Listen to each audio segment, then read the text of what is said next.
మన పిల్లలకి నేర్పించవలసింది కూడా అదే. వనరులు లేకపోయినా వాళ్ళని నెంబర్ 1 చేయడం నేర్పించండి. లైఫ్ అనేది అది.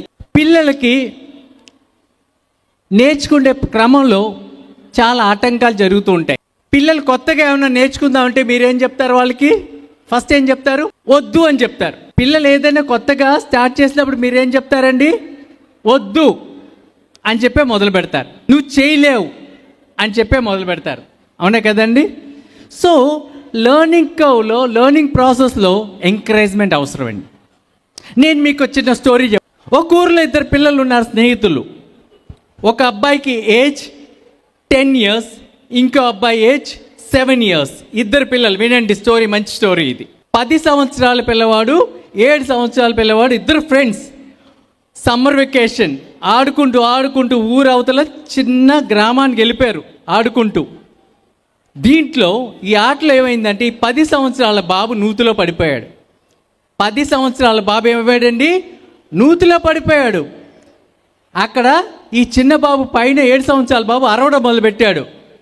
ఎవరైనా సహాయం చేయండి అని. ఊరు చివర ఎవరు లేరు, సహాయం చేయడానికి ఎవరు లేరు. కొంచెం టైం అటు ఇటు చూశాడు. మా స్నేహితుడు కింద ఉన్నాడు కదా, కిందున్న స్నేహితుడిని రక్షించాలి. ఏం చేశాడంటే అక్కడ బకెట్ తాడు ఉంటే దాన్ని నూతిలోకి ఇసిరాడు. ఇసిరి లాగటం మొదలుపెట్టాడు మిత్రుడిని. ఎవరు లాగుతున్నారు చూసారా? 7 సంవత్సరాల అబ్బాయి 10 సంవత్సరాల అబ్బాయిని లాగుతున్నాడు. చేతులు కందిపోయి రెడ్గా అయిపోయినాయి.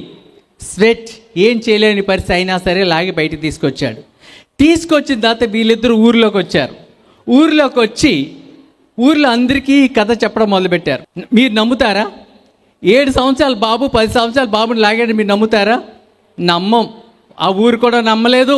తర్వాత ఏంటంటే ఊరు పెద్ద దగ్గరికి వార్త వెళ్ళింది. వీళ్ళంతా పంచాయతీ పెట్టి వీడు అబద్ధం చెబుతున్నాడండి గురువు గారు అని చెప్పారు. ఆ ఊరి పెద్ద ఏమన్నాడు తెలుసా అండి? విని అవును నిజమన్నాడు. ఆయన ఏదో చూసినట్టు అవును నిజమని చెప్పాడు. మీరు నమ్ముతున్నారా? ఎందుకు లాగాడు తెలుసా మీకు? చెప్పగలరా? నేను ఈ స్టోరీ చెప్పకముందే మీకు హింట్ ఇచ్చా. ఏమండి? కాదండి. Thank you. ఎనీవే మాట్లాడిన థ్యాంక్ యూ అండి. నేను ఈ కథ చెప్పకముందే హింట్ ఇచ్చా. ఎందుకంటే అక్కడ నువ్వు చేయలేవని చెప్పడానికి ఎవరు లేకుండా ఉన్నారు. మీకు అర్థమైంది ఆ పాయింట్? ఇది చాలా ఇంపార్టెంట్. ఇది నువ్వు చేయలేవు అని చెప్పడానికి ఎవరు లేరు అక్కడ. తన ఫోకస్ అండ్ కాన్సన్ట్రేషన్ తన ఫ్రెండ్ని పైకి లాగటంలోని. మన జీవితంలో కూడా ఇది ఇంపార్టెంట్. మన పిల్లలకి లెర్నింగ్ నేర్పేటప్పుడు, వాళ్ళు నేర్పించేటప్పుడు చెప్పడం ఇదే.